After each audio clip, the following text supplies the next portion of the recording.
Мұхтар Әуезовтің жары Валентина Әуезованың естелігінен. 1923 жылы Мұхтар Омарханұлы Ташкент университетінен Ленинград университетіне ауысып келді. Біздің курсымызда Жень және Шень деген аласа бойлы екі Қытай жігіт болды. Мұхтарды алғаш солармен бірге жүргенінде көргендіктен, оны да Қытай екен деп ойладық.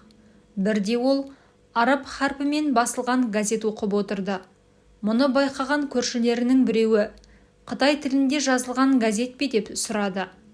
Бұған ол асқан байсалдылықпен газеттің араб харпімен терілгенін және оның оңнан солға қарай оқылатынын, ал Қытай иероглифтерінің жоғарыдан төмен қарай жазылатынын түсіндірді.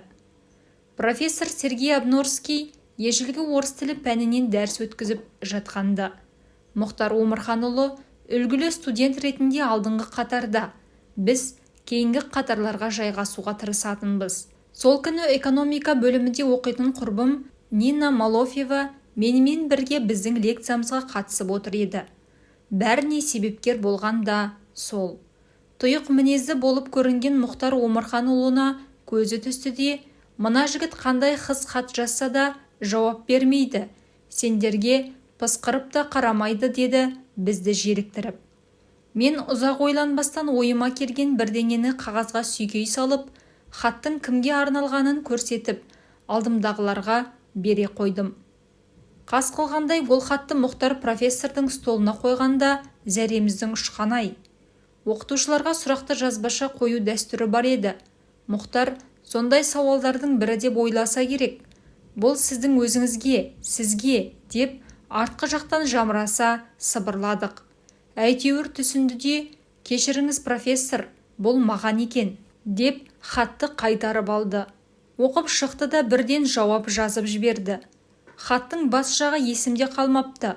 Соңғы жағында, келіссеңіз, лекциядан іш пысқан кезде хат жазысып тұрайық деген сөздер жадымда. Менің хатымдағы сөздің егжей-тегжейін ұмытып қалдым. Оның жай жапсарын Мұхтар Омарханұлы қайтыс болған соң маған көңіл айта келген Мүсілім Ермеков есіме салды. Онда сіздің шашыңыз бізге кедергі жасап отыр деген 3-ақ ауыз сөз жазылыпты. Бұл хатты профессордың алдына қойған кезде соншалықты үрейленуіміздің себебін сонда ғана түсіндім. Өйткені профессордың басындағы шашы шаш емес, бір уыс түбітке ұқсаған өлі жүн сияқты еді.